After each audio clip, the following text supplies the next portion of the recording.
Herramientas que son antiguas, que provienen incluso de la Ley de Aguas del siglo XIX, tenían una serie de dificultades y tienen una serie de dificultades como son medidas unilaterales impuestas por la Administración hídrica que obviamente cuentan con la oposición directa de los afectados. De modo que se traducen en una litigiosidad muy importante. Además, no olvidemos que en muchas ocasiones requieren también la indemnización, el pago de la indemnización por el rescate o la expropiación de esas concesiones. Por lo tanto, esto eran herramientas que existían, pero que ante la necesidad que había por parte del legislador de seguir dando solución o salida a las dificultades por la falta de recursos hídricos en buena parte del territorio, pues se hicieron una serie de reformas legislativas en 1999, sobre todo para introducir los mercados del agua y centrarlos también en los recursos no convencionales. Estos mercados del agua, que luego podemos hablar de ellos, o los instrumentos que los engloban, tenían la principal bondad, al menos sobre el papel y en teoría, es que contaban con la menor oposición por parte de los afectados, de forma que al no tratarse de una imposición unilateral por parte de la Administración, como puede ser una expropiación de una concesión o una revisión, sino apelar al acuerdo y al convenio entre los propios concesionarios, pues se esperaba una menor litigiosidad. Sin embargo, a los años vista estamos viendo que la experiencia o la virtualidad de estos instrumentos que venían a subvenir esa situación de falta de recursos, pues no ha sido toda la que se esperaba. Y luego, por último, tenemos, como me planteabas, la opción de la utilización de los recursos no convencionales. En España se entiende por recursos no convencionales, sobre todo desalación y reutilización. Antes hemos estado hablando que en países de derecho comparado pues se introducen o se consideran como tal otros recursos. Nosotros hablamos de desalación y reutilización cuando hablamos de recursos no convencionales. Y en ese punto tenemos un marco jurídico también maduro y muy importante. La desalación está prevista en la Ley de Aguas de 1985 y la reutilización de las aguas regeneradas cuenta con un reglamento de 2007. Por lo tanto, herramientas jurídicas tenemos. ¿Cuál es el problema? Pues la dificultad de trasladar a la práctica lo que contempla la ley. El papel en muchas ocasiones todo lo aguanta y eso hay que llevarlo luego a la práctica. Estamos viendo como, por ejemplo, en materia de concesiones de agua, hace 2 días leíamos que Confederación ha dicho a la Comunidad de Regantes de Lorca, si no estoy equivocada, que en nada está a punto de terminar el expediente de concesión de agua desalada de Torrevieja, un expediente de 2019. Por lo tanto, estamos viendo que la dificultad no es tanto de marco jurídico, de marco legal, de regulación, que la hay y la tenemos, sino de aplicación, luego de llevar a la realidad para resolver con la agilidad que requieren los problemas que plantean pues, la escasez de los recursos hídricos en cuencas o en zonas donde son escasos. Muy bien, muchas gracias, Teresa. Vamos a presentar ahora, aunque ya lo conocemos todos, a Victoriano Martínez. Ya sabéis que es director de la Cátedra de Trasvase y Sostenibilidad, es uno de los organizadores de este acto, doctor ingeniero agrónomo, es catedrático en la Politécnica de Cartagena y lo hemos invitado a la mesa porque ha trabajado mucho en la gestión de regadíos en situación de déficit hídrico. Tiene un conocimiento muy bueno de toda la problemática de gestionar agua en situación de escasez, pero también y sobre todo, fundamentalmente, por todos los trabajos que nos ha contado sobre la utilización del agua desalinizada. La primera pregunta es más general, Victoriano. A mí me gustaría que nos explicaras cómo es posible que los regadíos de aquí, de la región de Murcia, puedan ser rentables con el tremendo déficit hídrico que soportan, ¿verdad? Porque cuando nosotros damos clase de planificación de recursos hídricos, decimos que un regadío no es viable si está en una situación permanente de déficit. ¿Cómo se consigue la rentabilidad? Bueno, el déficit hídrico realmente lo que afecta es a la relación entre la superficie regable y la superficie regada. Es decir, la estrategia muy habitual en esta región es que el regante tiene más hectáreas de las que puede regar con el agua que consigue. Entonces, el déficit hídrico afecta a eso, a que no somos capaces de obtener todo el potencial posible porque no somos capaces de regar nuestras hectáreas regables. ¿De acuerdo? La rentabilidad por hectárea no se ve afectado por esto si consideramos las hectáreas que se riegan. ¿Y qué ocurre en esta región? Pues que confluyen una serie de aspectos favorables que suman y que consiguen que todos sean muy rentables. ¿Cuáles son estos aspectos? Pues bueno, hace 100 años se planteó traer aquí el agua porque hay unas condiciones agroambientales extraordinarias. Las seguimos teniendo. Hoy estamos en una ola de frío en España y aquí están los cultivos creciendo a cielo abierto. Eso en Europa pues pasa en 2 o 3 sitios muy al sur, y este es uno de ellos. Tenemos unas condiciones, y esa es una condición natural. Después tenemos otras condiciones que son el resultado del esfuerzo de nuestros regantes, que hace que seamos muy eficientes. Tenemos unos sistemas de distribución y almacenamiento muy eficientes. Llegamos a cubrir las balsas, cosa que no se ve en ningún lugar del mundo. Tenemos unos sistemas de aplicación de agua por riego localizado, el más eficiente, completamente extendido en todas las zonas regables del trasvase. Tenemos unos sistemas de programación de riego que superan lo ordinario, que es programar con respecto a las necesidades ambientales de la FAO, en base a datos meteorológicos. Nosotros estamos programando riego en base a la monitorización en tiempo real de la humedad del suelo o del estado hídrico de la planta. Eso no se está haciendo de forma generalizada en ningún sitio del mundo. Entonces vamos sumando cosas favorables que nos hacen ser muy eficientes y que, sumado a los aspectos agroambientales, nos hace ser muy productivos.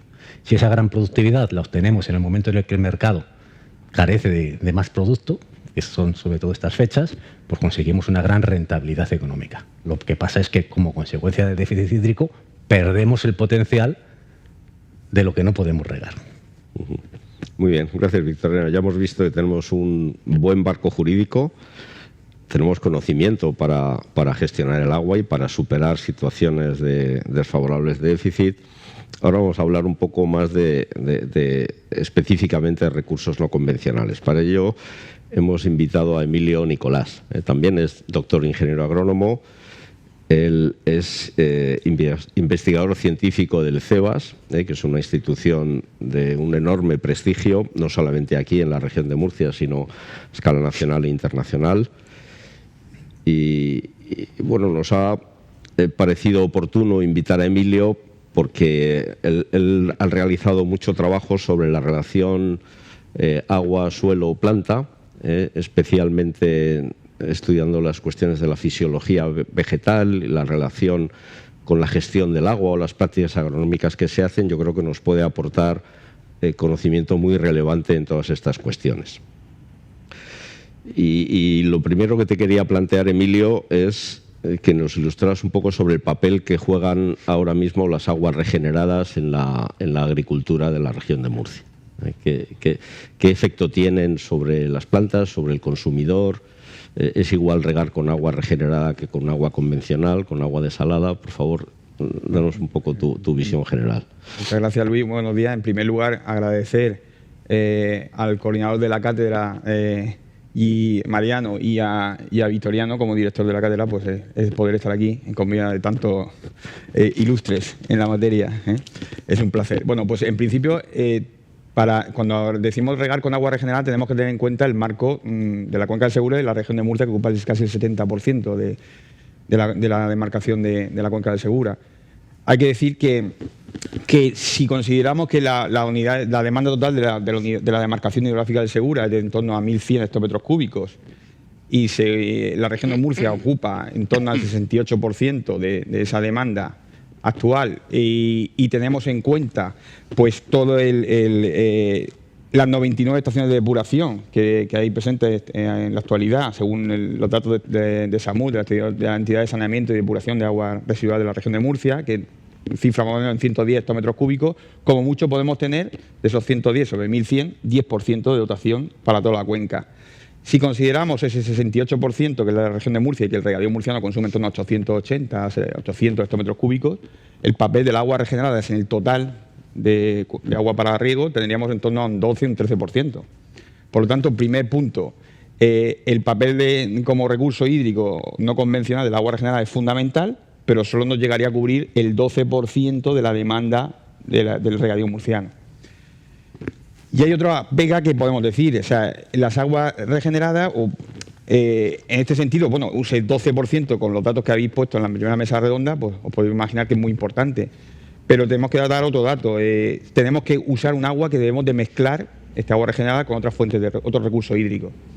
Teniendo en cuenta que el agua regenerada en la región de Murcia suele tener una conductividad eléctrica elevada, en torno a 2,5 o 3 de media, pues bueno, con respecto a lo que, digamos, el agua regenerada a nivel nacional, que se mueve en una media de 1 de conductividad eléctrica, tenemos otro problema añadido. Es decir, si regamos con agua regenerada al 100%, que no lo va a poder hacer nunca un regante, porque es imposible por dotación que lo pueda tener, tenemos que tener en cuenta ese aporte de sales que va a tener el agua regenerada. Y eso es uno de los retos, ¿no? El manejo de estas aguas implica un conocimiento, como luego iremos desarrollando en la mesa redonda en otras preguntas, ¿no? Un poco el manejo de la carga salina que tienen las aguas frente al beneficio que puede imponer o puede llevar el aporte de nutrientes que lleva consigo, sobre todo, como luego veremos, de potasio y algo de fósforo, ¿no? Bueno, pues eso es un poco lo que quiero empezar a comentar para luego ir desarrollando a lo largo de la mesa redonda. Muy bien, muchas gracias, Emilio.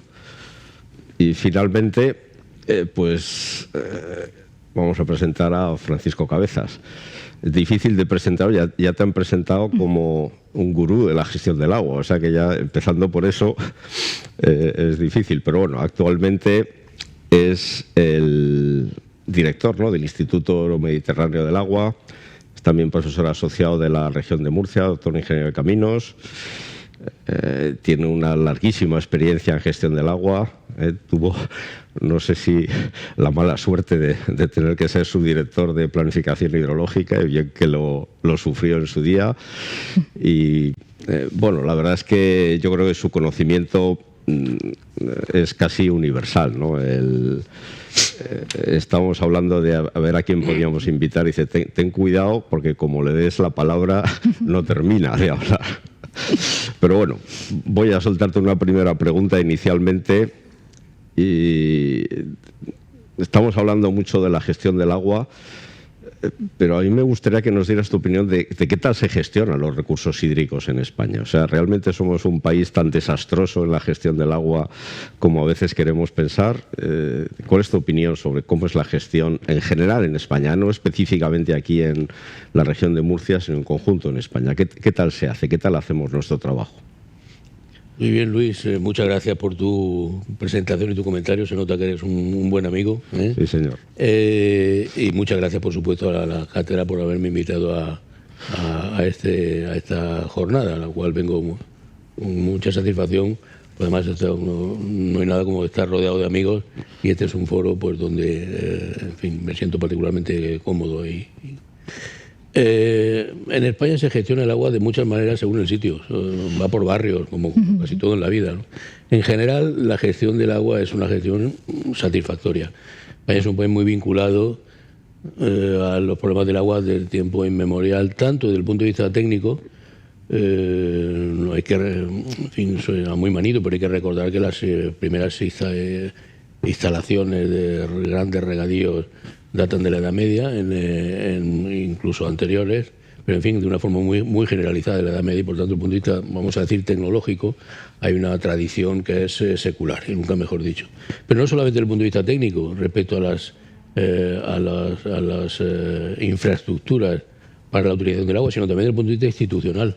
Y esas viejas redes de regadío medievales llevaban consigo asociadas una ordenación institucional, unos sistemas ahora diríamos de gobernanza, que son medievales también y que dieron su éxito y que mostraron su eficacia a lo largo del tiempo de una manera ejemplar, ¿no?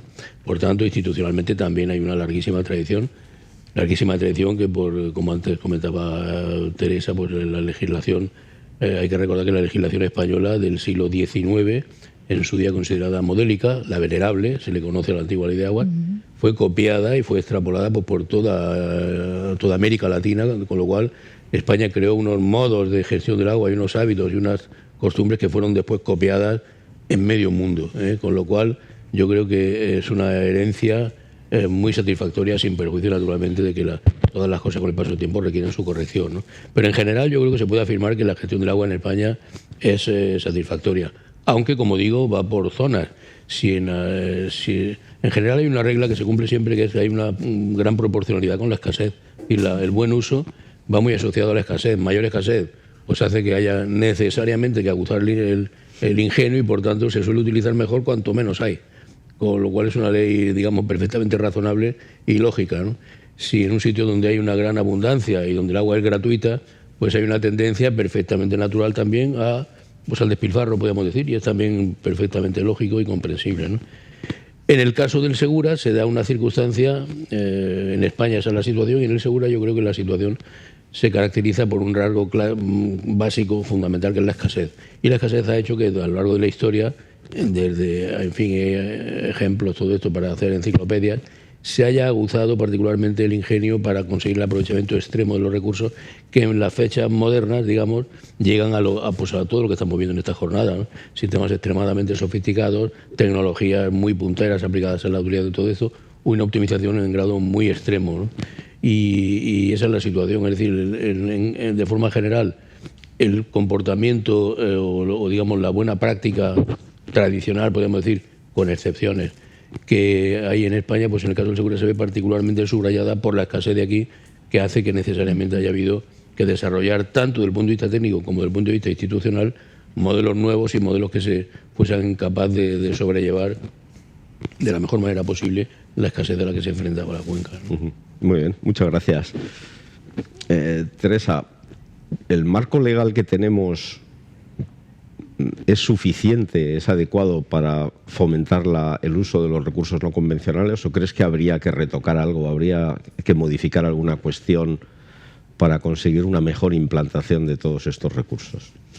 Pues mira, si hablamos de desalación, el marco legal existe, puede considerarse que es válido. Sin embargo, creo que sí que merece la pena echar un vistazo al procedimiento de otorgamiento de las concesiones, que son imprescindibles para poder aprovechar estos recursos. Entonces, lo que creo que desde la perspectiva de la desalación es necesaria e imprescindible una agilización, una revisión de los procedimientos administrativos, y además se está reclamando no solamente en la utilización de los recursos no convencionales, se está reclamando en el ámbito general de la gestión administrativa. Los procedimientos administrativos son lentos, son pesados, son farragosos, y al final esto supone una dilatación en el tiempo que, si volvemos a la necesidad, a la perentoriedad que requiere la gestión de los recursos ante escaseces y ante demandas y situaciones inmediatas, pues se nos queda muy grande. Es válido, pero yo creo que sería recomendable una revisión de los procedimientos administrativos. Desde la perspectiva de la regeneración o la reutilización de las aguas regeneradas, pues bueno, tenemos, como les digo, un Real Decreto de 2007, que desde luego fue pionero, que fue muy novedoso, que se ha demostrado válido, pero que sin embargo tenemos que adaptar por la normativa europea recientemente aprobada, el Reglamento de Reutilización o de Utilización del Agua regenerada o depurada para la agricultura de 2020, que está en suspenso hasta junio de 2023. Si bien es cierto que desde la perspectiva técnica yo no me voy a adentrar, pero sí que he escuchado a los técnicos, parece que no supone un impacto muy importante a la gestión de las depuradoras. Los requerimientos de calidad que impone pues se pueden asumir, se pueden cumplir. Estamos hablando al final que la mayor dificultad es económica. La adaptación de las estaciones regeneradoras de agua, pues para cumplir los nuevos requerimientos, pues lo que van a hacer en la medida en que se está incrementando, la calidad de las aguas, pues requieren el perfeccionamiento de las técnicas, por lo tanto ahí hablamos de dinero. Aparte de esto, se puede cumplir, estamos en tiempo, y supone un impacto importante desde la perspectiva económica.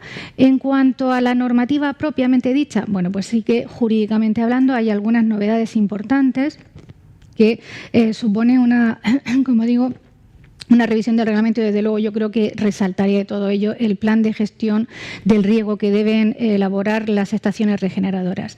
Las novedades son importantes. Se introducen nuevos agentes que no se encuentran en el tratamiento o en la reutilización de las aguas en la actualidad o en el reglamento de 2007. ¿Por qué? Porque se produce una ampliación del sistema de regeneración, se introduce desde la depuración hasta el propio usuario, de modo que estos agentes nuevos se tienen que incorporar en el plan de gestión del riego de las estaciones regeneradoras. Esto supone que hay que modernizar, hay que actualizar nuestro reglamento, porque a pesar de que el reglamento europeo es directamente aplicable, lo cierto es que las personas que se encuentran en las estaciones de regeneración Tienen que tener unos criterios técnicos importantes, que además Europa se ha comprometido a hacer un criterio técnico, una guía técnica en los próximos meses. Por lo tanto, tenemos un marco valedero, pero que desde luego requiere una cierta adaptación desde la perspectiva de la reutilización de las aguas regeneradas. Muy bien, gracias, Teresa. Victoriano, he dicho que te habíamos invitado para hablar de la desalinización y vamos con ello, ¿no? ¿Qué crees que puede aportar ahora en la actualidad, que está aportando ya la desalinización, y sobre todo qué puede aportar en el futuro la desalinización de agua al suministro de los regadíos aquí en la cuenca del Segura? Bueno, la desalinización va a estar en nuestro futuro seguro. Nosotros lo sabemos desde hace una década, desde que se cambió el trasvase del Ebro por la desalación como opción de dotación hídrica a esta región, y va a estar ahí, Ya ha estado. El uso del agua marina desalinizada en la agricultura lleva más de 20 o 25 años utilizándose en esta región. Hay comunidades de regantes, la zona de Mazarrón, zona de Águilas, y han vivido de esto. Cuando uno coge la autovía de peaje, la AP7 a Vera, pues descubre unas zonas regables que dice, ¿esto cómo es posible que esté aquí? Pues es gracias a ese agua marina desalinizada. En periodo más cercano hay otras comunidades de regantes que están utilizando cerca de un 50% de agua marina desalinizada.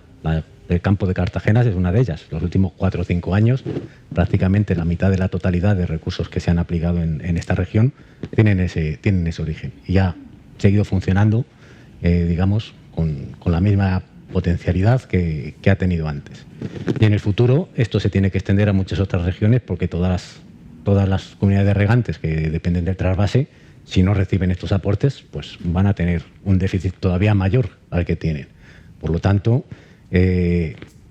tenemos que mejorar la capacidad de producción, la capacidad de distribución para llegar a estas regiones si queremos mantener este sistema agrícola que tenemos. Es decir, ha estado, está y va a estar en el futuro, y de momento no vemos otra posible alternativa. Muy bien, perfecto. Es cierto que es una realidad y ya empieza a no ser tan no convencional como era antes, ¿verdad? Empezamos a considerarlo ya como un recurso habitual y normal. Lo mismo que con las aguas regeneradas, Emilio. Hace unos meses hubo un congreso en Orihuela, el Congreso Nacional del Agua, y ahí había una sesión sobre agua regenerada, y a mí me llamó mucho la atención el revuelo que se había montado en torno a la nueva normativa europea. Yo por lo menos salí de ahí con la impresión de que la normativa europea iba a suponer pues bastantes dificultades para continuar utilizando el agua regenerada. La duda con la que me quedé es, ¿realmente era necesaria una nueva normativa? ¿Es que la que teníamos nosotros no era lo suficientemente segura? ¿En qué consisten estas modificaciones que introduce la normativa europea y por qué son necesarias? Correcto. Efectivamente, es una pregunta normal que se tiene que hacer cualquier... Y más cuando nosotros no hemos tenido ninguna alerta sanitaria después de 15 años, ¿no?, de utilización del Real Decreto, o sea, realmente español, ¿no? Pues bueno, esto radica en que en 2014 empezó la Comisión Europea a intentar pues hacer una ley común para todos los países, un reglamento común para todos los países, de manera que se fomentara la reutilización de manera segura, tanto desde el punto de vista sanitario como medioambiental, y todo el tema de promover la economía circular. Ya se sabe que hay países, sobre todo los del sur de Europa, los que tienen más déficit hídrico, que ya han hecho pues un esfuerzo importante. Incluso ya hay 6 países, si no recuerdo mal, que tenemos una legislación que nos regula en Europa la utilización estatal, a nivel estatal, de las aguas regeneradas, que son España, Italia, Francia, Portugal, Grecia y Chipre, ¿no? Y bueno, lo que quiere Europa es, la Comisión argumenta de que realmente hace falta que la gestión del agua y, digamos, la protección del medio ambiente es un tema que les compete a Europa, ¿no? Y radica en la necesidad de que ya sabemos que 1/3 del territorio europeo ya tiene déficit hídrico, ¿no? Entonces, si cada país, digamos, hace la guerra por su cuenta, digamos que se van a poner más barreras técnicas a la implementación de la reutilización, ¿no? Y también lo argumenta con el hecho de que el 60% de las cuencas hidrográficas pues son compartidas entre 2 países miembros al menos, ¿no? Bien, entonces, ¿Qué ocurre en el reglamento actual? Bueno, pues que efectivamente es más restrictivo, que desde el punto de vista técnico es más restrictivo que el actual. Y como he dicho, yo no conozco ninguna alerta sanitaria que haya habido. Y entonces ahora tenemos que adaptar, o sea, nuestro Real Decreto a lo que pone Europa, ¿no? Por ejemplo, si vamos a especificar, tenemos que cambiar nomenclatura ahora, que hay que adaptar, y luego los criterios de calidad que se exigen en cada caso. Si nos vamos, por ejemplo, a la calidad 2.1 nuestra, que es la que entraba en contacto el agua regenerada con la parte comestible en crudo del alimento, pues ahí tenemos que los niveles de E. coli tenemos que bajarlos 10 veces más. Entonces, bueno, hay un compañero que ya me ha hecho algunas preguntas en el turno del café. Efectivamente, eso pues, va a crear una gestión de los riesgos o sea, importante, ¿no? Y va a suponer un sobrecoste económico para generar un efluente que tiene que ser todavía de mayor calidad. Sí que es verdad que en el resto de parámetros, por ejemplo, los sólidos de suspensión, la turbidez, excepto en la calidad 2.1 equivalente, que ahora se habla como clase A en el reglamento, los valores se mantienen igual. Pero si nos vamos a la calidad 2.1, bajan la sólidos en suspensión de 20 a 10 y la turbidez de 10 a 5 con medida en continuo. Es decir, hay que tecnificar más todavía las depuradoras y nos lo exige, ¿no? E incluimos un parámetro adicional que es la de VO5, con lo cual estamos metiendo más criterios de calidad. Por lo tanto, claro que es procedente la pregunta que se hace a la gente. Desde luego que no era porque el Real Decreto nuestro no fuera seguro, que creo que era lo suficientemente seguro, sino que tenemos que adaptarnos a la que estamos en Europa y que va a venir un reglamento, pues como he explicado, único para todos los territorios europeos. Y yo sí que lanzaría una pregunta en la mesa redonda, es por qué, que me la hago yo a mí mismo un poco muchas veces, digo, ¿por qué las autoridades, digamos, sanitarias, tanto europeas como nacionales, no intervienen más en la elaboración de estas normativas de reutilización, ¿no? Una pregunta que me hago y no sé si al final sí está ocurriendo o no está ocurriendo, pero es una pregunta que os lanzo aquí, bueno, tanto al resto de compañeros como al público. Por ejemplo, José a lo mejor nos puede... Vale, pues eso es lo que quería comentar.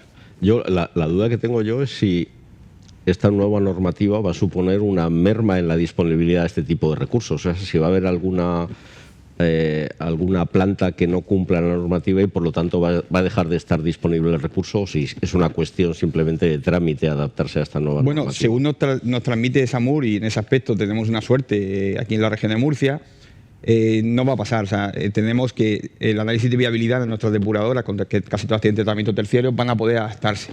Una cosa es que cuando tú sirvas ese agua, digamos, aquí las EDAR actúan como ERAS y EDAR a la vez, ¿no? Entonces, cuando tú sirvas ese agua al agricultor, sí vamos a continuar en la cadena de calidad como tú se la sirves, porque eso se vierte, digamos, a un cauce o se vierte a una toma de agua, un embalse, y eso pierde, digamos, la calidad inicial que tenía. Creo que no nos va a afectar quizá a nivel más regional, aunque va a haber un sobrecoste evidente, pero sí que va a tener un impacto a nivel nacional, porque si estamos que reutilizamos entre Valencia y Murcia el 50% de todo el agua regenerada, y aquí tenemos hecho los deberes aquí en la región de Murcia, pero en el resto de España queda mucho por hacer, pues sí que yo creo que puede haber un parón importante. Es uno de los retos a los que se enfrenta ahora la reutilización en España, yo creo, y por supuesto a nivel europeo. Yo, si me permite, a propósito de esto, es que precisamente el Reglamento Europeo es una de las cuestiones que cuando lo leías desde el principio te chocaba. El propio Reglamento Europeo en el artículo 2 permite la excepción, que los Estados miembros excepcionen la aplicación de ese reglamento en determinadas demarcaciones hidrográficas atendiendo a determinadas circunstancias de esa demarcación hidrográfica. Claro, yo en principio lo interpretaba como decisiones de Estado para todo el Estado. Desde el Ministerio de Transición, técnicos juristas nos dicen que esto se interpreta ya no tanto como una decisión del Estado de no regenerar, sino dentro del mismo Estado, demarcaciones hidrográficas que decidan que no van a regenerar. Por lo tanto, creo que lo hablaba antes en el café, ¿qué va a pasar? Que no va a pasar nada.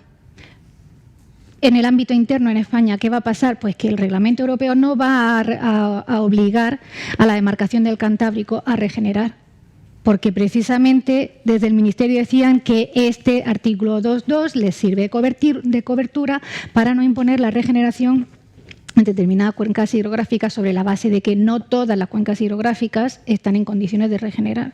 Por lo tanto, ¿qué va a pasar? Pues que los que estamos realizando, las demarcaciones hidrográficas que están regenerando, sí que van a cumplir los requerimientos del nuevo Reglamento Europeo, según Pedro Simón de Samur, que controla y que sabe perfectamente los niveles de sus estaciones, pues te dice, lo vamos a cumplir, no es imposible, pero va a ser, es caro. Así que estamos hablando de la dificultad de cumplir estos requerimientos. ¿Dónde va a seguir regenerándose? Pues en las zonas que el mismo reglamento dice que se está regenerando. España, Chipre, Italia. Con lo cual se por las desigualdades. Claro, por la circunstancia que manda de... Claro. Muy bien. Paco, hace 20 años se tomó en España una decisión bastante drástica, ¿no? Porque una obra que se había percibido como un enfoque integral para resolver problemas en toda esta zona, que era el trasvase del Ebro, pues repentinamente se paró, a pesar de que ya estaba en fase de construcción, tenía todas las bendiciones ambientales, fondos europeos, etcétera, y se sustituyó como política general por pues el fomento de las desaladoras. Yo te quería preguntar si toda la expectativa que en su día se generó sobre esta solución, si tú piensas que después de 20 años se han cumplido estas expectativas. ¿Cómo estaríamos si se hubiera hecho el trasvase del Ebro? ¿Realmente estaríamos ahora sufriendo los problemas que se anticipaban? ¿Cuál es tu opinión sobre todo esto 20 años después? Bueno, brevemente, porque... Te iba a decir, es que esto da para una jornada. Muy brevemente, yo creo que fue, muy brevísimamente, un muy grave error de los que, digamos, marcan a un país y lo marcan por generaciones a un país, ¿no? Yo eso es muy brevemente, más brevemente no se puede decir. Un muy grave error que España pagará durante mucho tiempo y por muchas generaciones. ¿Las expectativas se han cumplido? Pues yo creo que las expectativas se han cumplido parcialmente. Hay un resultado evidente de la situación actual, y es que se ha reducido hasta prácticamente eliminar el riesgo de desabastecimiento urbano. La desalación, una cosa que tiene en su haber indudablemente es esa. Hay que recordar también, esta mañana también se recordaba, que la desalación ya estaba contemplada en el Plan Hidrológico Nacional. Junto con el trasvase del Ebro iban plantas desaladoras, entre ellas las de Torrevieja, por ejemplo. Luego no hay ninguna novedad, eso ya estaba previsto en el PHN, y estaba previsto la coexistencia de las dos alternativas, no como después se ha planteado como si fuese una excluyente de la otra, sino con la coexistencia de las dos, ¿no? Pero todo en la gran idea, dejando salvo este problema del abastecimiento, todo lo que ha sucedido con el regadío, pues yo creo francamente, en fin, y a las pruebas me remito, que no se han cumplido las expectativas, y eso no quiere decir que no esté avanzando en la utilización de agua para riego desalada, por supuesto, como ha comentado Victoriano. Pero si se me permite, avanza no de una manera planificada, avanza como a trompicones. O sea, bueno, ¿qué más? Pues va, pues esto parece que hay que ampliarlo. Pues bueno, esta planta es muy grande, habrá que conectarla con la otra, pues haber una tubería. Es una cosa no planificada, no ordenada. Está creciendo porque la gente necesita vivir, y tiene sus cultivos y tiene su modo de vida y tiene que buscarse la vida como buenamente puede. Pero lo está haciendo de una manera desordenada. Hay que recordar cómo se ponen en marcha las desaladoras, hace 4 días, el extraordinario desorden administrativo que se produjo, la proliferación de situaciones de manifiesta ilegalidad, es decir, regadíos sin ningún tipo de concesión y sin nada. Y eso lo hacían, digamos, sociedades vinculadas a la administración. Desde el punto de vista administrativo, ha sido, en fin, yo creo que algún día se juzgará esto con mayor objetividad, pero ha sido un fiasco total y un verdadero despropósito, ¿no? ¿Se han cumplido los objetivos? Pues se están cumpliendo como se puede, como digo, a trompicones. No es una opción planificada y, por tanto, esto va como puede al hilo de un elemento fundamental, que es el precio. Es decir, el problema del agua desalada, aparte de otros problemas que también se han puesto ya de manifiesto, como el boro y todo esto, es que simplemente es es muy cara. ¿Eso qué significa? Pues eso significa, sencillamente, que quien no la puede pagar quedará fuera, se quedará atrás.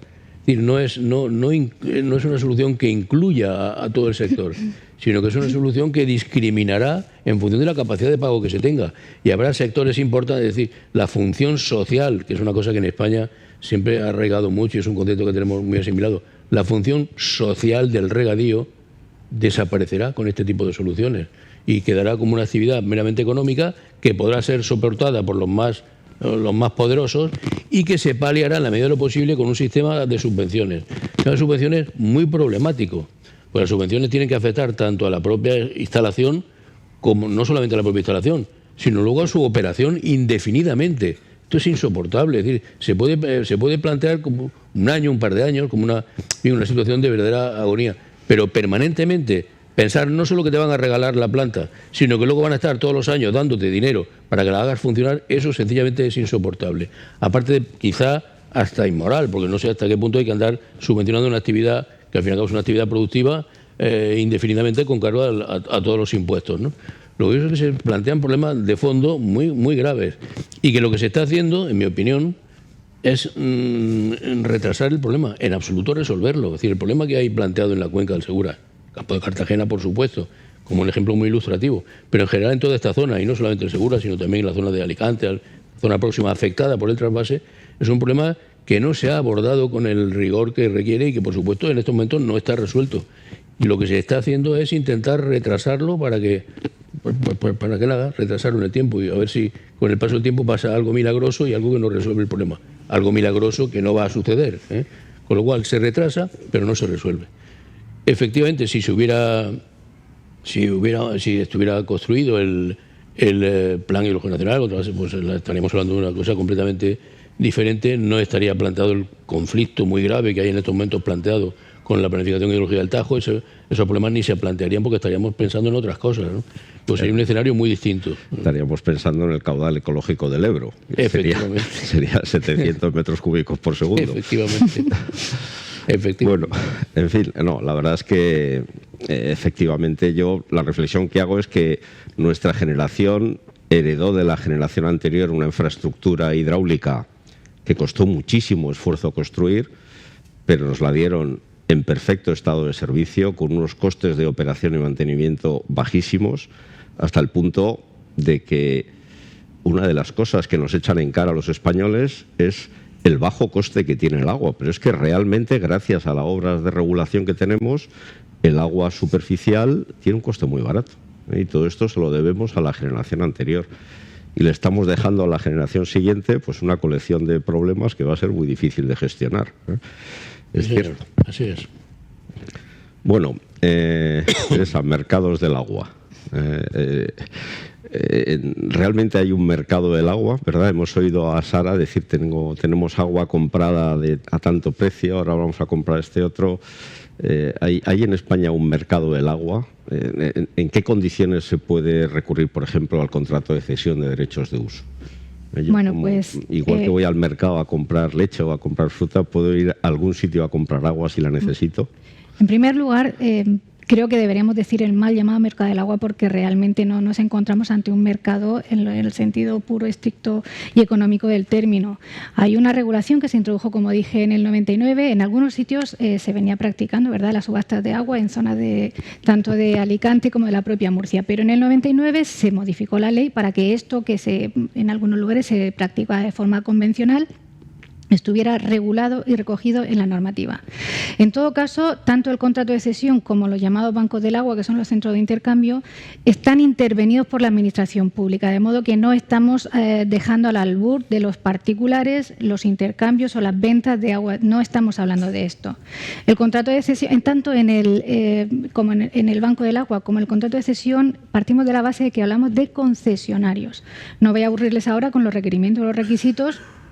Tengo trabajos escritos y se puede hablar en otra ocasión, pero lo importante es que no cualquier persona puede reclamar agua a cualquier otra persona. Son concesionarios, celebran contratos y que son intervenidos por la Administración. En el Banco del Agua es la propia Administración, es decir, los organismos de cuenca, los que ponen en contacto a los concesionarios que quieren ceder y adquirir. Bueno, esto en su momento, en el 99, cuando se modificó y se introdujo en nuestro país, pues era muy novedoso y generaba expectativas, es cierto. De hecho, venía como una solución más a resolver los problemas de falta de recursos en el Levante español. En el 99, como digo, parecía que iba a ser una solución importante, nunca taumatúrgica, porque esto, insisto, es simplemente un complemento. Pero viendo ahora desde el 99 las distintas modificaciones que legalmente tuvieron que hacer porque nació tan constreñido, porque fue tanta la contestación social que hubo ante estos instrumentos, se hablaba incluso de que se privatizaba el agua, pues salió tan restringido que se tuvieron que ir haciendo modificaciones para que se pudieran poner en marcha, contrato de cesión, disculpadme, pero es que estoy constipada y no tengo, que se pudieran celebrar contratos de cesión y se pudieran hacer centros de intercambio. A la vista está que la virtualidad ha sido escasa. Sí que es cierto que en la década del 2000 tuvimos una sequía importante y se celebraban contratos de cesión tanto por el sindicato central como por comunidades de regantes, es cierto, pero esto no dejaba de ser, más que, permitiendo la expresión, un parche ante la situación extraordinaria de necesidad que había y ante que los mimbres que teníamos eran escasos. Por otro lado, sin embargo, sí que me gusta poner en valor los centros de intercambio porque son un instrumento que creo, en la medida que están arbitrados en todo momento por la Administración y están intervenidos por la Administración, si los hacemos no dentro de una misma cuenca hidrográfica, como se hizo, por ejemplo, en la década del 2000, por una confederación como la del Segura, que es una confederación deficitaria, pues mire, estamos reasignando los recursos escasos, estamos casi administrando pobreza hídrica. Sin embargo, sí que eran importantes, podía ser una iniciativa importante el que se hubieran puesto en práctica a nivel nacional, es decir, los centros de intercambio que reasignarán recursos entre todas las confederaciones hidrográficas y llevado por el Ministerio, por la Dirección General del Agua. La principal dificultad que tenían tanto los bancos del agua internos e intracomunitarios como este nacional, que no se planteó, es la falta de dotación presupuestaria.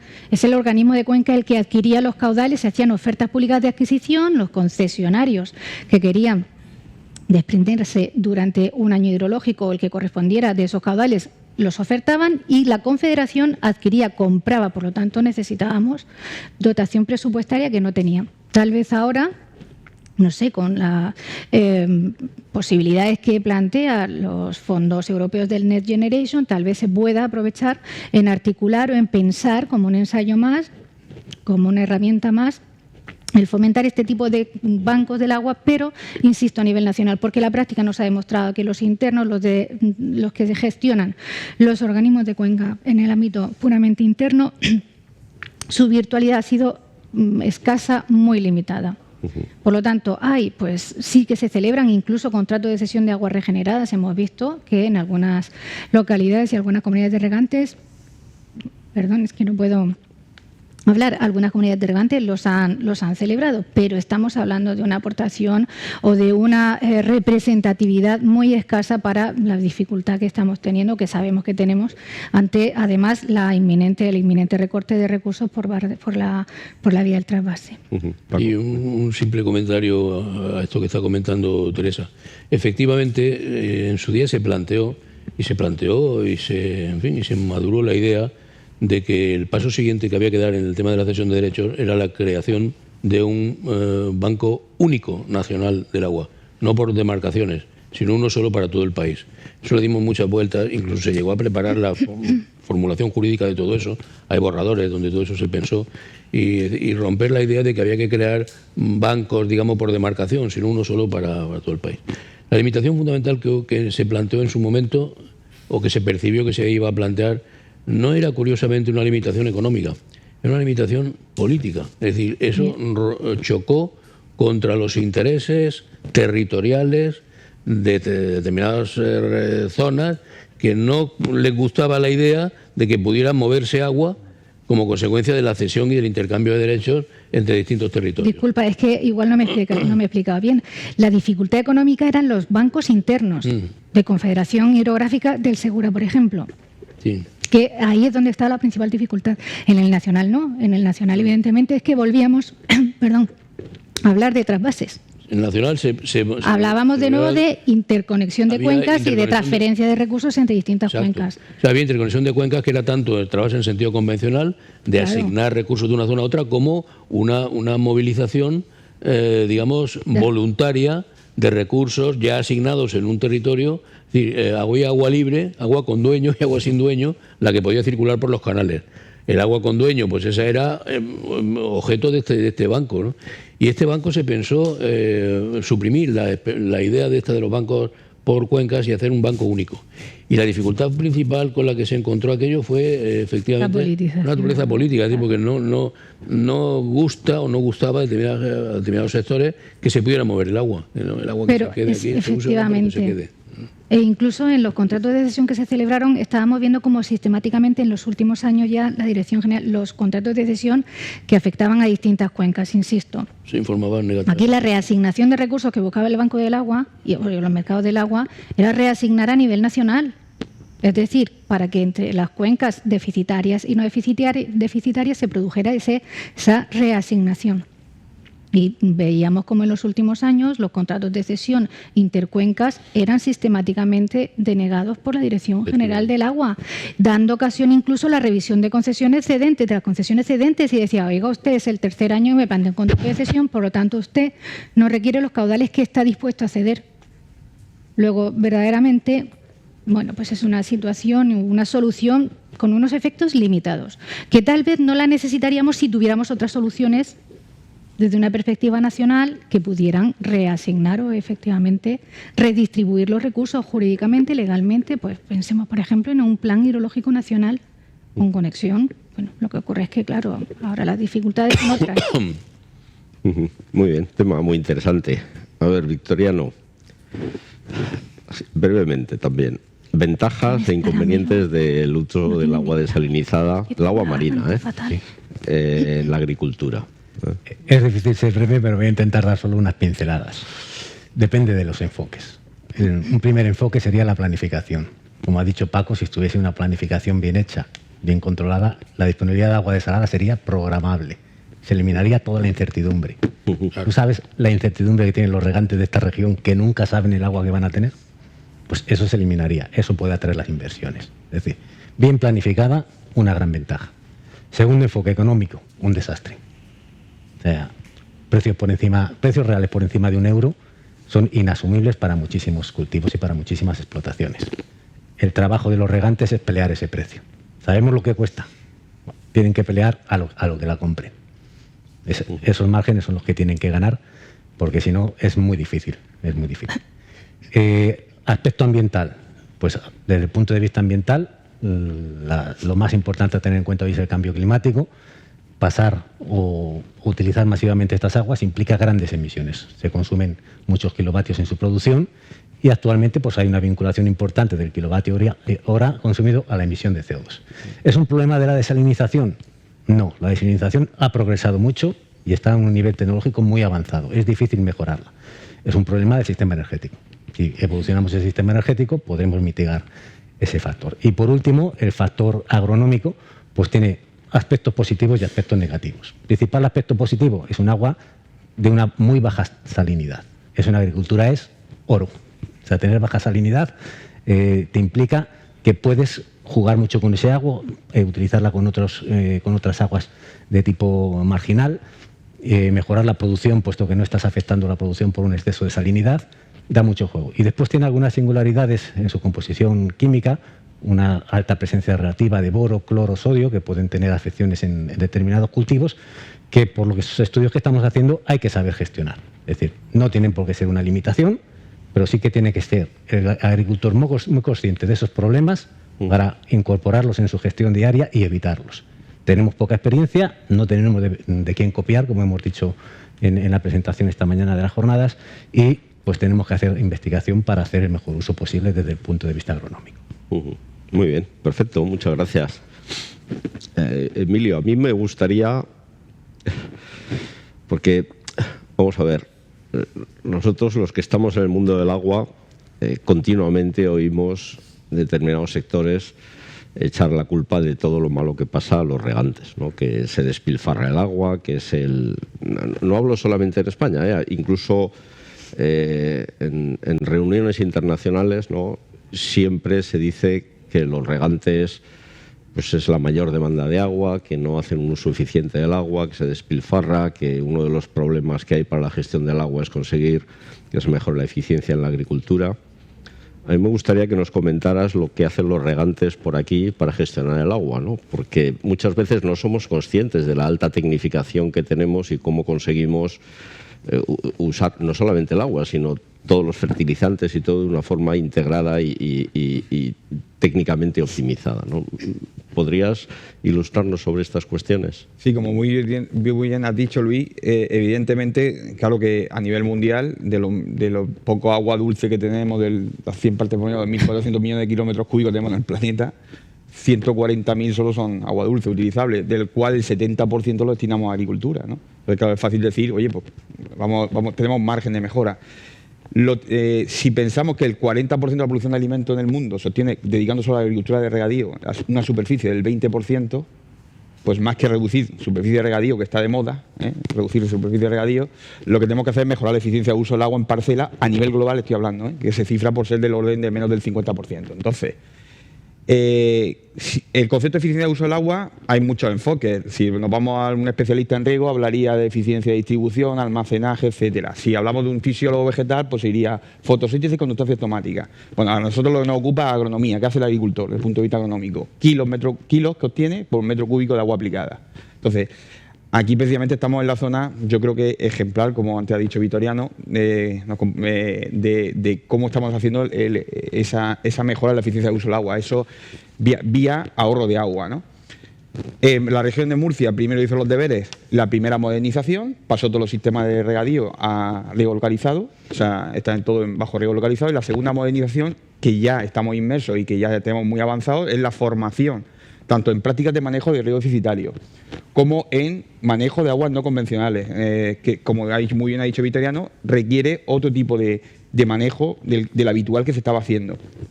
Y, por supuesto, es la utilización de sensores, del riego de precisión. Es decir, aquí tenemos, qué mejor que poner el proyecto emblemático que tiene la comunidad regante del campo de Cartagena, con 500 sondas instaladas en el campo de Cartagena para controlar y monitorizar el estado hídrico de parcela. Aparte, para poder conseguir incrementar todavía más la productividad del agua, otro paso que han dado muchos agricultores es poner riego subterráneo. Consiguen otro 20% adicional de ahorro de agua. Por lo tanto, yo creo que no se les puede pedir más a estos agricultores el esfuerzo que están haciendo, bajo 5 normas, 5 leyes que se han sacado en los últimos 5 lustros, o sea, una ley por año.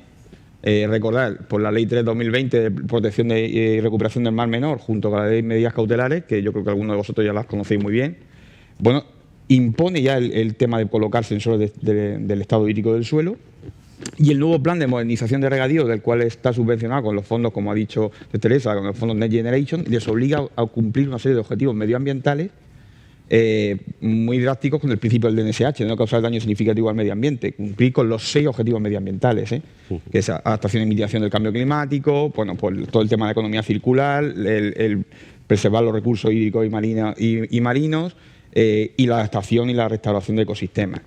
Desde el punto de vista del CEBA estamos coordinando pues que todos estos proyectos de modernización de regadío, que me consta, Mariano, que tenéis pedido uno importante en esta fase 1 de modernización de regadío, tienen que cumplir con ese principio, con esos objetivos medioambientales, por lo menos con uno o varios de ellos, sin afectar significativamente y causar un daño al resto, ¿no?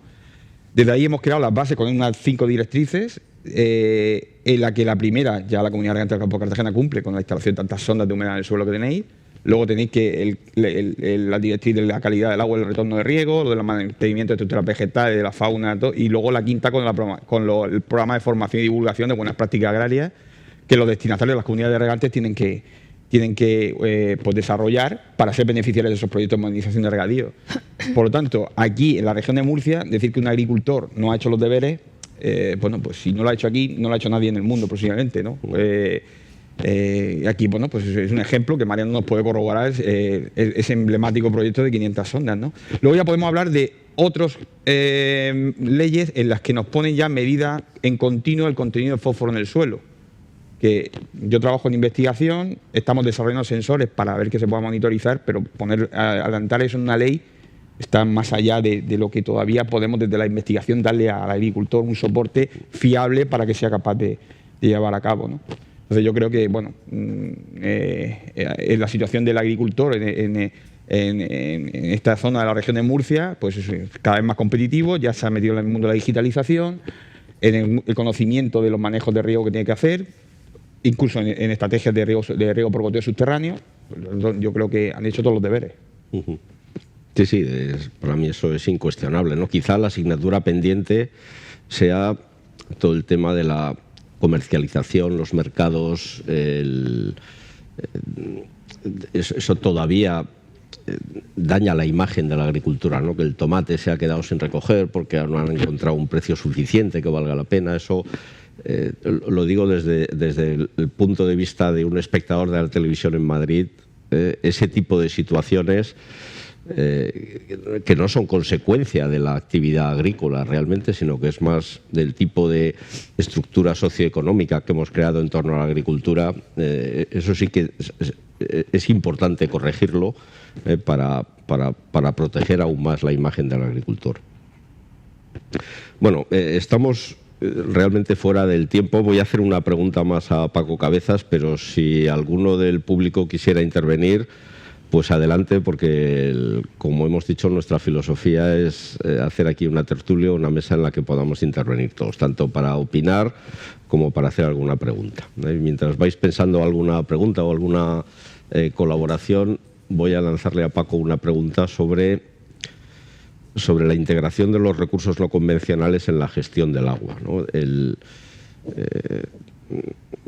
Hemos visto en la primera mesa redonda la importancia que tiene mezclar recursos de distinta procedencia para conseguir una aplicación. ¿Tenemos la capacidad suficiente como para integrar este tipo de recursos en la gestión del agua o sigue siendo todavía un añadido, algo aparte de la gestión convencional?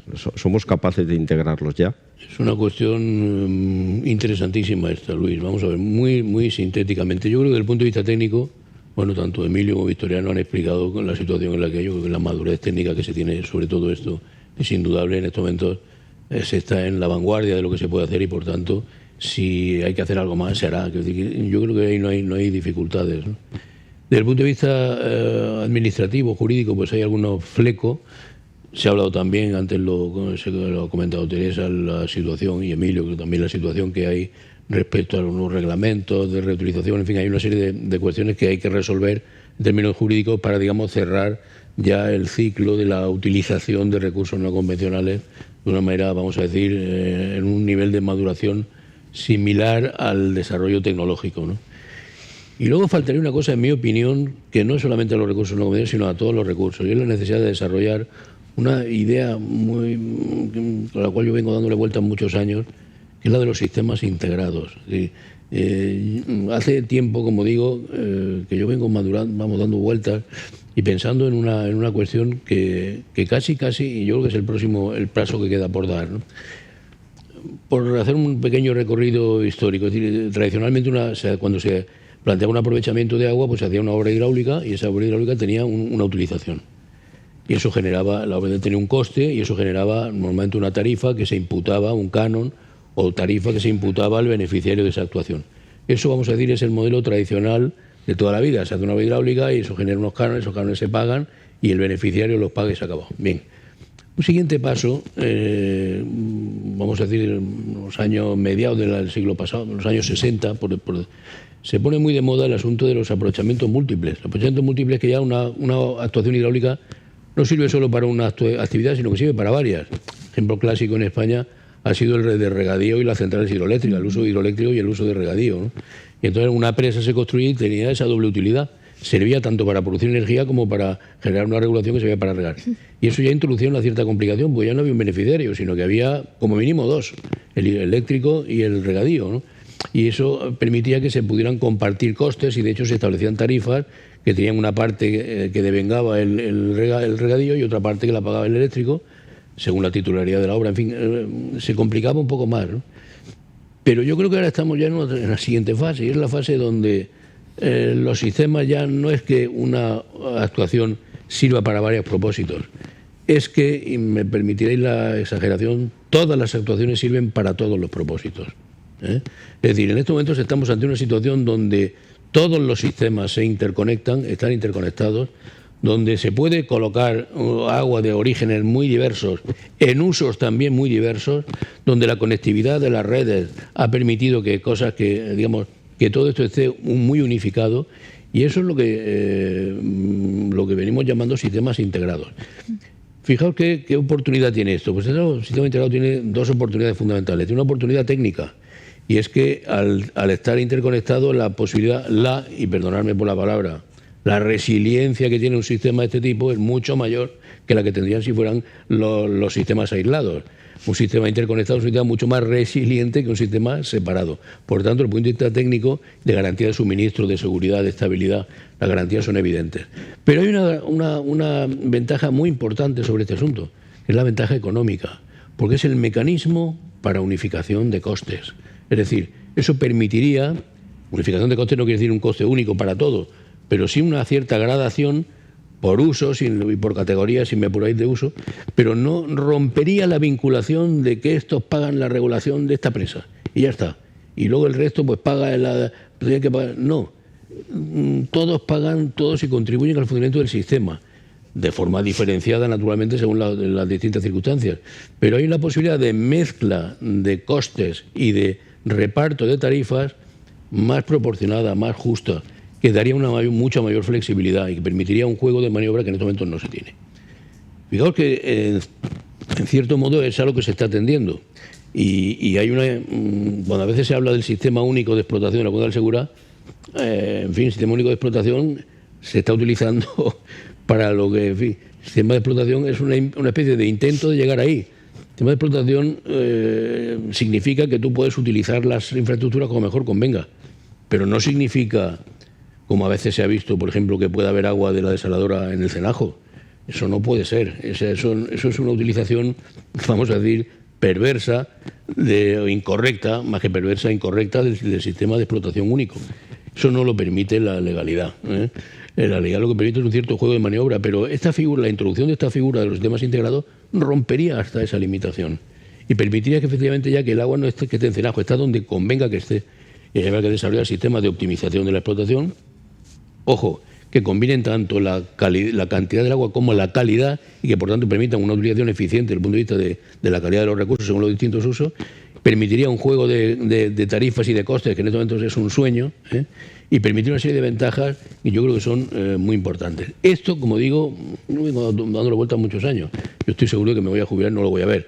Creo también que esto se va a hacer, es decir, yo no lo veré, pero esto se hará. Este es el gran paso muy revolucionario en el mundo de la administración y de la gestión del agua, ¿no? Que llegará. De hecho, ya se empezó hace algunos años, incluso se prepararon unos primeros borradores para esto requiere modificación de la ley de agua. Esto no es compatible con la legislación actual. No pasa nada, la legislación actual se modifica, para eso estamos, para adaptarnos a los tiempos, ¿no? Se prepararon unas modificaciones de la ley de aguas que para introducir este tipo de figuras de manera muy cautelosa, porque claro, experimentos con gaseosa, los mínimos, ¿no? Paso a paso, gradualmente, de manera voluntaria, los sistemas que se quieran incorporar. Y se preparó unos artículos de modificación de la legislación de agua para permitir la introducción de estas figuras. Un poco como se hizo con los mercados del agua, en la legislación de la reforma de la ley de agua del 99, que también se introdujo voluntariamente. Bueno, son primeros pasos que se dan, ¿no? Ahí se preparó en su día, como digo, una legislación para permitir esta figura de los sistemas integrados, para permitir esta ruptura de la asociación de una obra concreta con una tarifa concreta y permitir este juego que os digo y este reparto. Y eso se puso en marcha y se desarrolló. Es más, se pensó en el momento que un sitio absolutamente idóneo para, digamos, el sitio piloto era la Cuenca del Segura para desarrollar esto, ¿no? Hace años. Y se pensó y se planteó incluso hacerlo en la Cuenca del Segura y se planteó y se hicieron unos primeros estudios. Y yo empecé a trabajar en esos estudios, luego el asunto no prosperó, dio una cierta prevención, vamos a decir que algunos se asustaron viendo lo que podía pasar. Pues sí, pero claro que pueden pasar cosas, malas y buenas también. El que no se echa un poco de coraje al asunto, difícilmente ve avanzar las cosas, ¿no? Y el asunto se paralizó y se sustituyó. Se sustituyó por la conexión que hay ahora de la tubería de lo de Torrevieja para conectarla con Algeciras, en fin, una cosa que no tiene, que es una cosa completamente distinta y que es, digamos, una cosa completamente convencional de coger una tubería y llevar agua de un sitio a otro. No con esta mentalidad de integración que os estoy diciendo, que permitía un juego tanto de operación técnica como de operación económica absolutamente extraordinario, ¿no? Esto yo creo que en este momento está durmiendo el sueño de los justos. Hay anunciada una reforma de la legislación de aguas que posiblemente a lo mejor recoge lo que en su día preparamos y lo actualiza un poco, si es que hay que actualizar algo, lo recoge y lo repesca, pero esto ya digo que está hecho hace ya, en fin, un tiempo, ¿no? Vamos a decir 10 años, por lo menos, ¿eh? a lo mejor se repesca y se introduce en la modificación de la ley que ahora viene. Yo creo que esta es la gran revolución, o la gran revolución, aquí revoluciones pocas, pero bueno, el gran paso siguiente que hay que dar es este. Yo, en fin, a veces he soñado con esta idea, sé que yo no la voy a ver, pero estoy seguro de que esto antes o después prosperará. Muy bien. Vamos a darnos un tiempo, 5 o 10 minutos, porque es que ya son casi... No vamos a pasar más allá de las 2 para tener la fiesta en paz. O sea, por favor... ¿Sí? Ahora. Sí, hola, buenos días. Yo soy el Felipe Andreu, presidente de la Comunidad de Regantes de Totana, y quería hacer un par de preguntas, especialmente a Paco Cabezas y a Teresa. Uno de ellos se ha hablado del tema de los bancos del agua. Yo preguntaría, ¿el Banco del Agua, el hacerlo ahora a nivel nacional, lo permitiría la normativa europea actual que hay con respecto a ese tema? Por otro lado, otra pregunta sería, dentro del Plan Hidrológico Nacional que se acaba de aprobar, ¿las cesiones de derechos a nivel intercuencas o interior en las cuencas ahora mismo se pueden hacer, no se pueden hacer, o si dependen exclusivamente del criterio del presidente de cada una de las cuencas, ¿no? Gracias. Entonces, bueno, sintéticamente se pueden hacer, efectivamente. De hecho, una modificación que se introdujo fue precisamente la legislación de agua para permitir eso, que se pueden utilizar las infraestructuras del trasvase para permitir cesiones de derechos, es decir, que por la conducción no solamente circule agua de trasvase, sino que también pueda circular agua de derecho. Eso legalmente es posible. Tiene una dificultad muy grave, que es la que he dicho antes, dificultad política, Y desde el punto de vista de la normativa europea, yo creo que no hay ninguna incompatibilidad en esto. Nada dice la directiva marco sobre este asunto y, por tanto, no habría, en mi opinión, ninguna dificultad. Es más, probablemente este tipo de ideas, pues que son ideas que introducen ciertas novedades, cierta flexibilidad de los regímenes, pues son hasta bien vistas, porque se consideran que son herramientas de, y también permitidme la palabra, de buena gobernanza en el mundo del agua y, por tanto, en principio, favorables. Luego, yo creo que no había ninguna dificultad. Yo comparto tu opinión. O sea, la normativa, imagino que te refieres a la Directiva Marco del Agua. Ahora mismo no existe ninguna normativa a nivel europeo que impida ni los centros de intercambio ni los contratos de cesión. No solamente no se impiden, es que los tenemos recogidos y se han practicado y se siguen realizando contratos de cesión hasta el punto que, como les digo, tengo aquí algunos ejemplos que se han hecho contratos de cesión de aguas regeneradas. Por lo tanto, esa herramienta está ahí, esa herramienta legal está ahí. Lo que ocurre es que, vuelvo a decir, la eficacia o la virtualidad que puedan tener para corregir en términos globales o a una escala considerable, pues francamente entiendo que es menor. Pero es cierto que para las comunidades autónomas, regantes, a las que los caudales que le pueda aportar en virtud de un contrato de cesión o del Banco del Agua, pues bienvenidas serán. Y con un matiz importante, ni están ni pueden estarlo, porque la normativa europea no puede intervenir en los aspectos cuantitativos del recurso. Y la normativa europea, por los tratados de la Unión, es decir, estamos hablando de algo, vamos a decir, desde el punto de vista normativo, insuperable. Los tratados de la Unión requieren que la normativa en torno al agua se ciña a los aspectos cualitativos y ambientales del recurso. No entran en los aspectos cuantitativos. O sea, la directiva prohíbe los trasvases, no entra en ellos, no entra, pero porque legalmente no puede entrar en ellos. Es decir, es un asunto que está reservado a los países que son soberanos, a los miembros de los Estados de la Unión. Luego, al hilo de esto que planteaba, ni lo prohíben ni pueden prohibirlo en el futuro. Precisamente por eso tal vez Europa nunca ha dictado ningún acto legislativo en materia de sequía, de escasez, de cómo se afrontan los problemas de falta de recursos, porque esto tiene que ver, como dice Paco, con aspectos cuantitativos y siempre se ha centrado en el ámbito cualitativo de condiciones de calidad de los recursos. Voy a terminar sin voz, lo siento. Yo a propósito, mientras que intervienen, desde luego sería digno de ver, me gustaría ver esa propuesta de modificación de la Ley de Aguas en cuanto a estos sistemas integrados. Siento decepcionarte, pero por lo que tengo entendido, la reforma de la Ley de Aguas se va a centrar en la incorporación del Reglamento Europeo, va a modificar los artículos 109 y siguientes, es verdad que hay un proyecto de reforma global de la Ley de Aguas, no llega. Antes de elecciones, según parece, va a salir vía decreto ley la modificación de la reutilización. Sí, hay...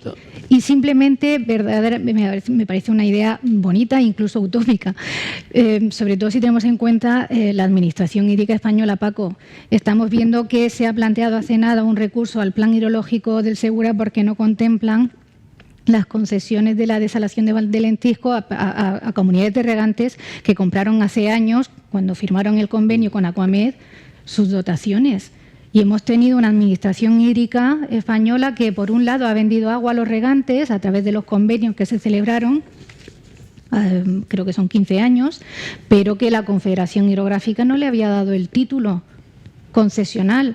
¿Cómo es posible que no se tramitaran en unidad de proyecto ambos títulos, ambos requerimientos? Y termino, es que han sido sancionados. Por lo tanto, estamos viendo la realidad de la administración hídrica, pues que para esos sistemas integrados, que desde luego no les niego la virtualidad, pues habría que empezar a hacer una reforma importante del derecho de aguas y de la administración hídrica. Dotarla de medios personales y materiales. No sé, te he dicho, Teresa, que yo no lo voy a ver eso, pero yo no sé si yo lo veré. Sueño con que eso algún día pueda funcionar. Por eso te pido ese proyecto de ley que por lo menos lo vea. La reforma está efectivamente, yo creo que no se va a hacer. La reforma que se va a hacer se circunscribe a dos cosas, esta que tú has dicho, y al tema de la recuperación de costes. Porque estoy en Europa quien está muy nervioso porque piensa que en España esto no se está haciendo muy mal. Entonces, tan es así que forma parte de las, por así decirlo, contraexigencias del plan de resiliencia, recuperación económica, etcétera, forma parte que España modifique la ley de aguas en esos dos aspectos concretos, pero solo en esos dos. Lo que pasa es que, aprovechando la coyuntura, pues se planteó la posibilidad de a lo mejor meter otras cosas. Esta es una de las que están en el paquete, digamos, en el cajón. Probablemente no salga adelante, pero yo pienso que bueno, algún día, quién sabe, algún día a lo mejor sale. Bueno, soy Pepe Andújar. Quería hacer una pregunta a Victoriano. Cuando has presentado las fichas del agua desalinizada, has dicho que prácticamente solo se está usando masivamente en España, que hay cierta desconocimiento de la realidad que representa, y luego has planteado en el final de una de las fichas, decías que es contradictorio los resultados y que no se saben realmente a ciencia cierta cuál es el peligro. Nosotros, teniendo mucho miedo al boro y las dificultades que puede presentar, le decíamos a la ministra que el agua desalinizada tenía unas repercusiones que el día de mañana nos echarían las culpas de nuevo a los regantes, diciendo que habíamos contaminado mucho por usar el agua desalinizada. Dice, sí, es un tema muy interesante al que habrá que estudiar. ¿Tú crees que en el futuro podremos usar masivamente el agua desalinizada? Bueno, no tenemos otro remedio, me parece a mí. Faltan muchas cosas. Primero, falta decir que es el agua desalinizada para uso agrícola. Se están firmando contratos de millones de euros y no se sabe ni lo que se está comprando ni lo que se está vendiendo. En esos contratos se meten características físico-químicas para intentar definirla, igual que la planificación de Segura está empezando a meter ciertos matices. Pero estamos negociando con un bien, que tenemos aquí gente del ámbito legislativo, que no está definido. La de uso doméstico sí, pero la de uso agrícola no. Los agricultores están indefensos. Lo primero que hay que hacer es definirla. El agua regenerada tiene normativa nacional y europea para uso agrícola. La desalinizada, nada. Más cuestiones que has comentado. Existen riesgos agronómicos y existen publicaciones contradictorias porque no son publicaciones científicas. Son publicaciones basadas en que en esta explotación se ha cambiado de un agua a otra y ha mejorado la producción, pero no nos dicen nada de cómo era el agua que utilizaban antes. O en esta otra se ha cambiado el agua y hemos tenido un descenso de producción, pero no nos dicen si han ajustado la fertirrigación. Es decir, no hay información ni nadie nos la va a dar. Tenemos que ser conscientes de eso, y la Administración, donde se financia la investigación, tiene que ser consciente. Nadie nos va a dar esta investigación. Israel está haciendo cosas, Israel publica algo Y nosotros estamos haciendo cosas y publicamos lo que tenemos obteniendo. Ya tenemos bastante información, llevamos 6 años trabajando y eso nos permite conocer cosas. No las puedo contar aquí en 2 minutos, pero queremos hacer una jornada específica el próximo año para contar las conclusiones que tenemos, que yo creo que son súper relevantes y súper interesantes para los gestores del agua. Nosotros nos llama Confederación y nos dice, ¿qué límite de boro se puede poner? Le decimos, no te podemos decir nada, porque no tenemos evidencias. Tenemos un ensayo que no tiene efectos de fitotoxicidad por boro en 5 años. Vamos a una parcela que lleva 10 años regando y sí tiene efectos por fitotoxicidad. Estamos investigando a ver cuándo se llega a esos efectos, pero somos pocos y llevamos poco tiempo. Yo agradezco al SCRAC que tenga interés en estos temas, que nos ayude. Como he dicho antes, que es un vivero de proyectos la cátedra que tenemos, y lo que creo es que poco a poco pues iremos dando más certezas a los regantes. No hay que tener miedo al agua desalinizada, lo que hay que hacer es estar informado y gestionarla correctamente. Hay que leer lo que publicamos para no equivocarse. Muy bien. Yo creo que mi misión aquí como moderador es cerrar esto, porque si no, no nos vamos a comer. Pero antes de cerrar me gustaría dar la oportunidad a los ponentes de la mesa redonda por si quieren añadir algo, si se ha quedado algo en el tintero. Es que es un momento incómodo para hablar, ¿verdad? Justo antes de marcharnos. Yo ya en esta intervención he dicho todo lo que quería añadir. Muy bien, pues nada, Teresa, Victoriano, Emilio, Paco, muchísimas gracias, nos habéis aportado muchísimo. Espero que tanto esta mesa redonda como la jornada haya resultado útil. Para mí personalmente pues ha sido muy gratificante. Gracias a todos por vuestra participación y... Perdonad, vengo a ahogar la fiesta en el último minuto. 2 cuestiones que quiero remarcar.